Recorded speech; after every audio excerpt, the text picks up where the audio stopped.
tentang pentingnya seorang pelajar memiliki sifat kasih sayang, kemudian suka memberikan nasihat, dan jangan memiliki sifat hasad atau sifat hasud.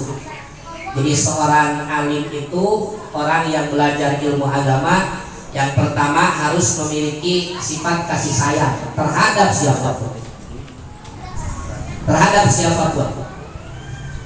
dan tidak hanya sekedar melihat terhadap manusia saja, termasuk terhadap makhluk Allah yang lain pun kita diajarkan oleh baginda Nabi kita Muhammad Shallallahu Alaihi Wasallam agar kita tetap memiliki rasa cinta dan kasih sayang terhadap mereka. Karena konteks Rasulullah Shallallahu Alaihi Wasallam, kata Allah dalam Al-Quran, wa ma arsalnaka illa rahmatan lil alamin. Tidaklah aku mengutus engkau wahai Muhammad illa rahmatan lil alamin, kecuali menjadi rahmat bagi seluruh alam. Nah, memang dalam hal ini kita ini bukan seorang nabi, kita bukan seorang rasul, tapi segala sifat yang ada di para nabi dan yang ada di para rasul, kita wajib berusaha untuk dapat melakukan apa-apa yang telah dicontohkan oleh baginda Nabi kita Nabi besar Muhammad Sallallahu Alaihi Wasallam. Kalau para nabi dan para rasul wajib memiliki sifat sidik, maka kita pun harus berusaha agar kita menjadi orang-orang yang sidik, artinya menjadi orang-orang yang benar.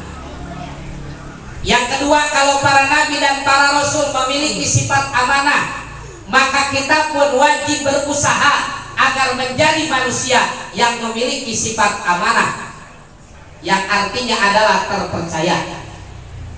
Yang ketiga, para nabi dan para rasul memiliki sifat tabligh, yang artinya adalah menyampaikan. Maka siapapun, setiap individu di antara kita wajib menyampaikan kebaikan yang sudah kita ketahui terhadap siapapun mereka. Itu adalah merupakan tugas kita.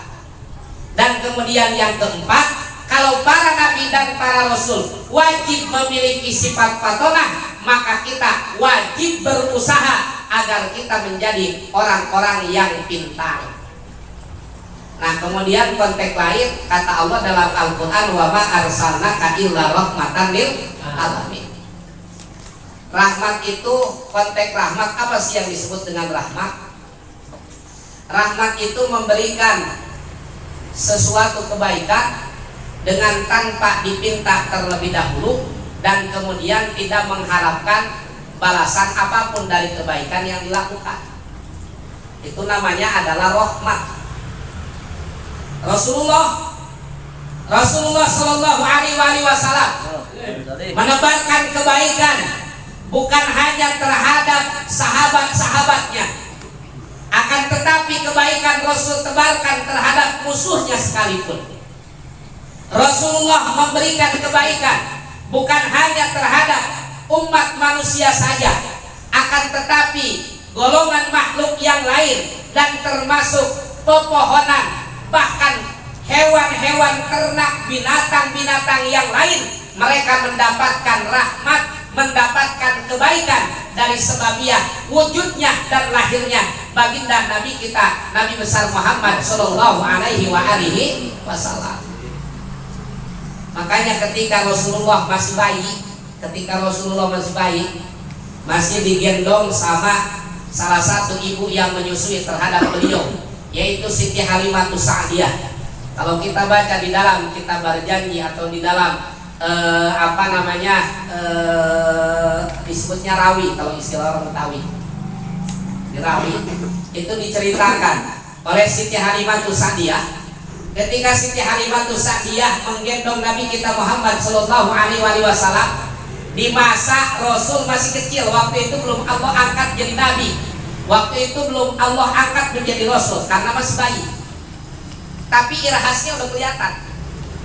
Digendong sama Siti Halimatus Sa'diyah, yang tadinya Siti Halimatus Sa'diyah dalam keadaan sakit, berkah menggendong Nabi kita Muhammad Sallallahu Alaihi Wasallam, maka diderita oleh Siti Halimatus Sa'diyah. Saat itu pula hilang seketika tanpa ada satupun jenis penyakit atau sesuatu rasa sakit yang dirasakan oleh Siti Halimatus Sa'diyah. Kemudian dibawa digendong sama Siti Halimah. Setiap bebatuan dan setiap pepohonan yang dilewati oleh Siti Halimah yang menggendong Nabi kita Muhammad Sallallahu Alaihi Wasallam, yang pada saat itu beliau masih dalam keadaan bayi, maka apa yang terjadi di dalam kitab rawi atau di dalam keterangan dijelaskan bahwasannya setiap pepohonan dan setiap batu yang dilewati oleh Nabi kita Muhammad Sallallahu Alaihi Wasallam, maka seraya mereka semuanya mengucapkan salam terhadap Nabi kita Muhammad Sallallahu Alaihi Wasallam. Apa kata mereka? Assalamu alayka ya sayyidal bashar. Keselamatan untuk engkau wahai pemimpin seluruh umat manusia. Waktu itu kan belum jadi nabi, jadi bukan bahasanya assalamu alayka ya sayyidul anbiya, ya sayyidal anbiya wal mursalin, tapi ya sayyidal bashar. Karena waktu itu Rasul masih kecil, cuma itu hasilnya udah kelihatan.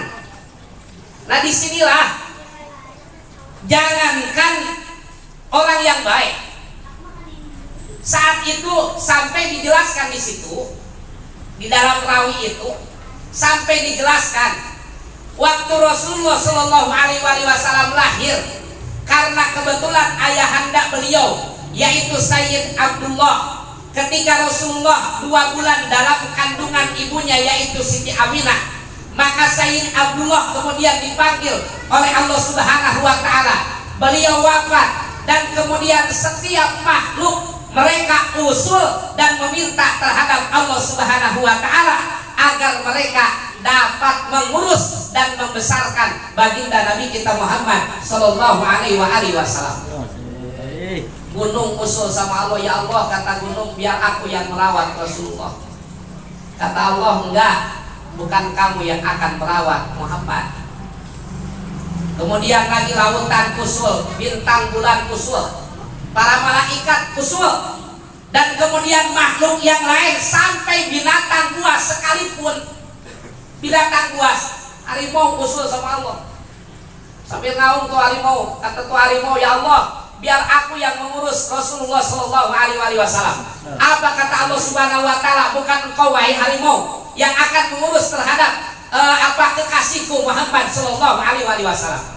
Kemudian lagi gajah, kemudian binatang-binatang buas lainnya, mereka semuanya usul terhadap Allah Subhanahu Wa Taala agar mereka dapat mengurus dan membesarkan Nabi kita Muhammad Sallallahu Alaihi Wasallam. Inilah tanda bahwa jelas-jelas Rasulullah itu menjadi rahmatan lil alamin. Nah, kita sebagai umatnya kita wajib berusaha. Jangan cuma Rasul doang yang punya sifat sidik. Kita juga memang wajib melakukan sidik, artinya menjadi orang benar. Rasulullah memiliki sifat patonah. Kita wajib berusaha agar kita menjadi orang pintar. Rasulullah memiliki sifat tabligh. Kita wajib berusaha agar kita pun bisa menyampaikan kebaikan, bukan hanya untuk diri kita sendiri, akan tetapi kita sampaikan kebaikan terhadap orang lain dan lain sebagainya. Nah, dalam hal ini mungkin kita kalau bicara hal itu memang kita masih sangat jauh.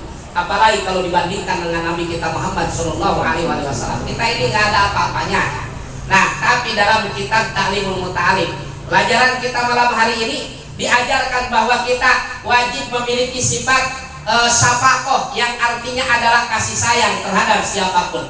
Nasihan, yang artinya adalah suka memberikan nasihat. Dan kemudian ghairu hasidin, jangan sedikit pun dalam hati kita memiliki sifat hasud. Apa sih hasud? Hasud itu penyakit SMS. Senang melihat orang susah, susah melihat orang senang. Itu penyakit hasad, tuh hasud. Senang kalau melihat tetangga saudaranya lagi kesusahan, senang, dia ketawa tersenyum. Gitu. Nah itu hasud tuh, ya, sifat hasud.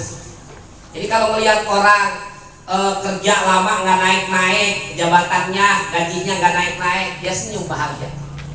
Gua kata juga apa lo gitu. Mendingan gua bagus gitu. Itu hasud tuh, itu sifat hasud tuh. Nah kemudian lagi kalau melihat orang yang meningkat, kalau melihat orang lebih baik, kemudian hatinya sulit menerima kebaikan. Jadi tersenyum ketika melihat orang menangis ketika melihat orang tersenyum, itu penyakit hasud. Nah, kata baginda Nabi kita Muhammad sallallahu alaihi wasallam, innal ghilla wal hasada yaqulanil hasanat kama ta'kulun nar al-hatab. Sesungguhnya penyakit ghillun itu artinya adalah penyakit dendam. Jadi kalau di hati kita ada rasa dendam terhadap siapapun, hilangkan penyakit itu. Karena kenapa?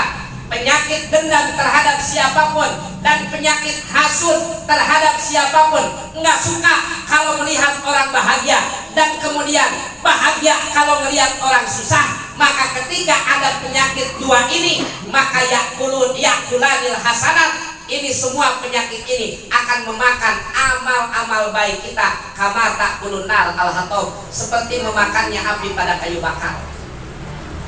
Kita sholat, udah boleh kita sholat capek, udah boleh kita sholat boro-boro ada semangat, udah boleh kita duduk di majelis taklim, godaan yang luar biasa, udah boleh kita puasa Ramadan, godaan juga luar biasa, udah boleh tantangan kita mau sedekah juga luar biasa, udah boleh kita menyantunin yatim juga, godaannya luar biasa. Ada aja kalau berbuat baik, godaannya pasti ada aja terus. Nah, udah boleh kita berusaha, kita mengamalkan kebaikan, melakukan kebaikan, pengen dapat kebaikan di hadapan Allah Subhanahu wa taala, tapi gara-gara penyakit ghillun dan gara-gara penyakit hasad ini, maka kata baginda Nabi kita Muhammad sallallahu alaihi wasallam, tuh lu sholat sia-sia, sholat lu nggak ada pahalanya, lu puasa nggak ada pahalanya, lu sedekah nggak ada pahalanya, lu nyantunin anak yatim nggak ada pahalanya, lu nuntut ilmu boleh capek nggak ada pahalanya, kalau di hati kita punya penyakit ghillun dan punya penyakit hasad. Nauzubillah min.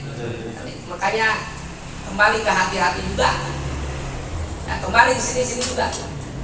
Kebaikan kita ini kembali ke hati kita. Awas kita jangan ada rasa dendam terhadap sesuatu, nggak ada, nggak boleh kita. Orang berbuat jahat sama kita biarin, yang penting kita nggak berbuat jahat sama orang. Orang mau membenci kita, yang penting kita nggak benci sama orang.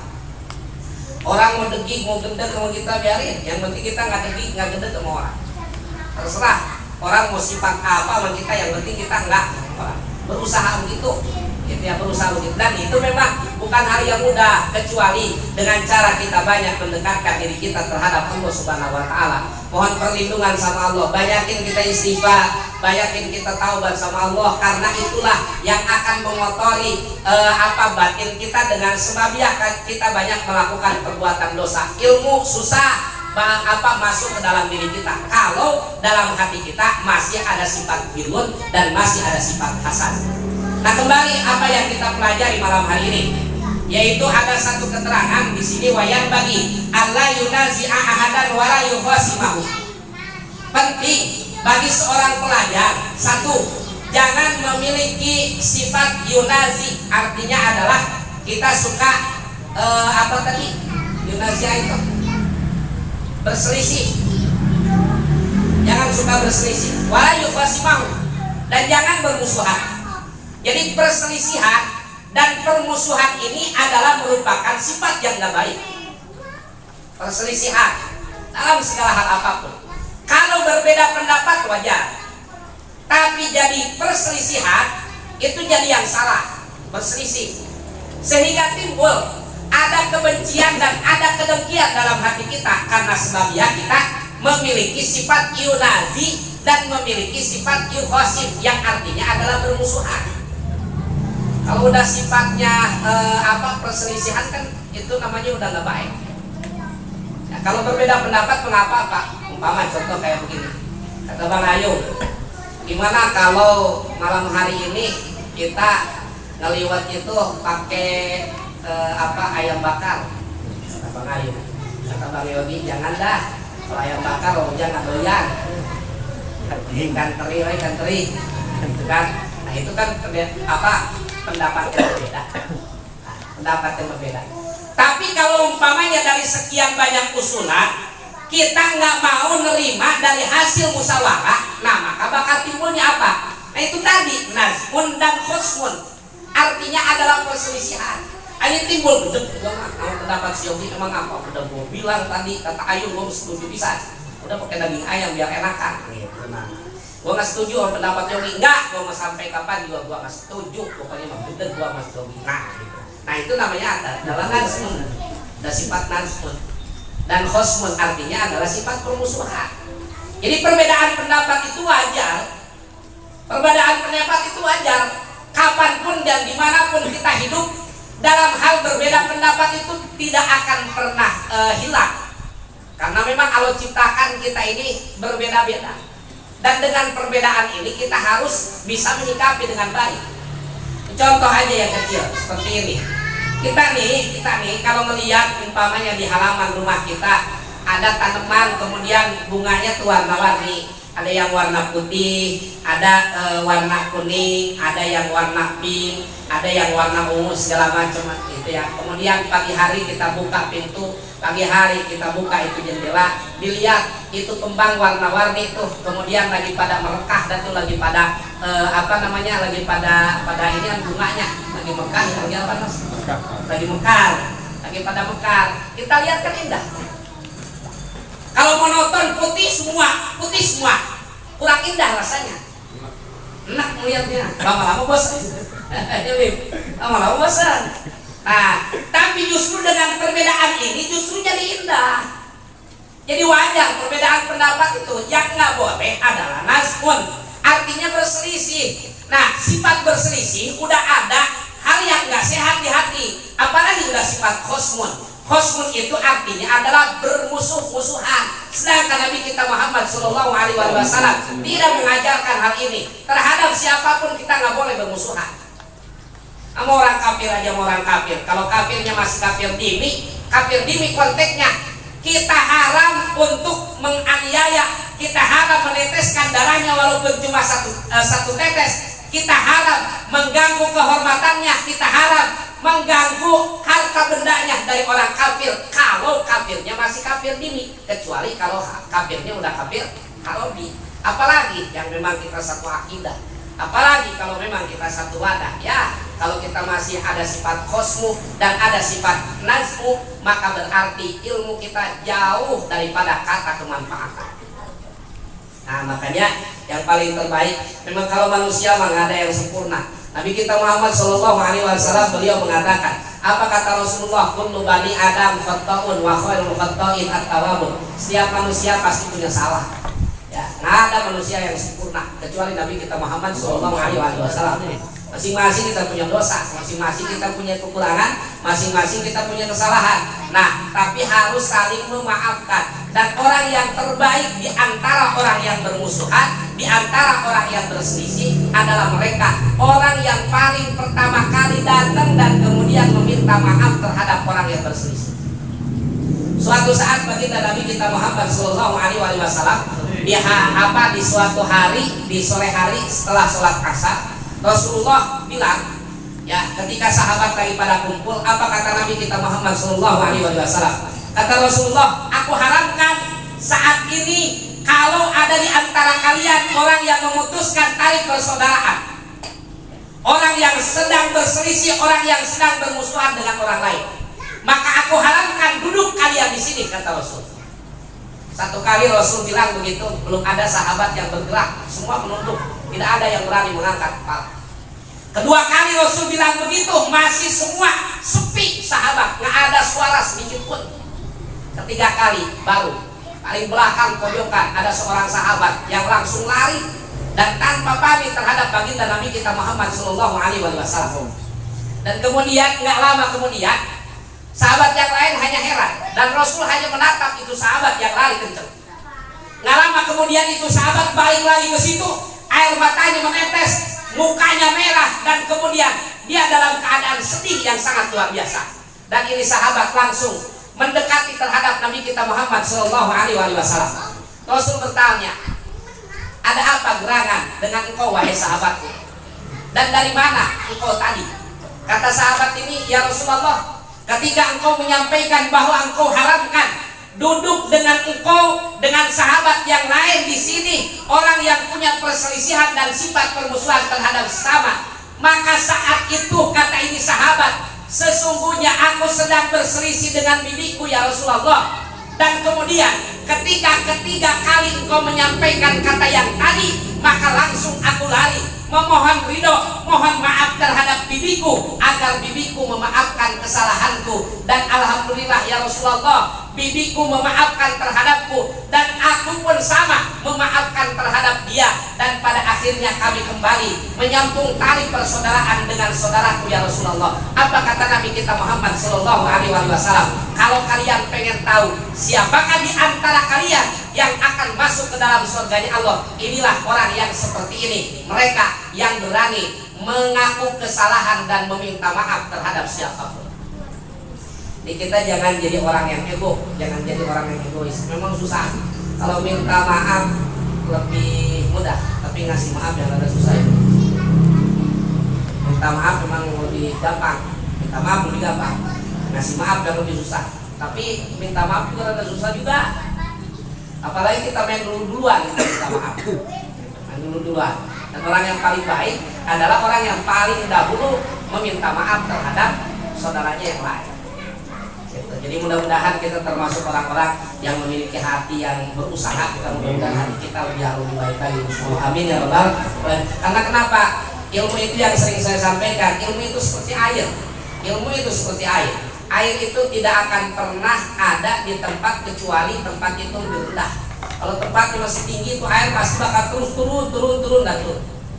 Air yang ada di lautan itu awalnya dari tempat yang tinggi, dari pegunungan. Yang dari pegunungan, contohnya kayak model Bogor, Puncak, kemudian Bogor, kemudian Depok, gitu ya, sekitarnya sama itu ngalir ke sini. Terus dari Depok nggak betah, ngalir terus Ciliwung, mana ke Jakarta. Ujungnya di mana? Udah di lautan. Nah, udah di lautan karena emang tempat yang rendah, betah dia di situ. Ilmu, sekalipun kita tiap saat kita belajar, wawasan tiap saat kita tambahin, tapi untuk kemanfaatan itu tidak akan pernah dapat kita raih ketika ada dalam hati kita sifat sombong, ketika ada dalam hati kita kekotoran batin. Itu ilmu tidak akan betah ada dalam jiwa kita. Allah yang memberikan ilmu terhadap kita hakikatnya. Guru itu hanya sekedar wasilah, hanya sekedar penyambung. Ya, Allah yang memberikan. Dan ilmu itu ilmu nurun. Ilmu itu adalah cahaya dari Allah Subhanahu wa taala, dan cahaya itu tidak akan pernah sampai ke dalam hati mereka, orang-orang yang memiliki kekotoran di dalam hatinya.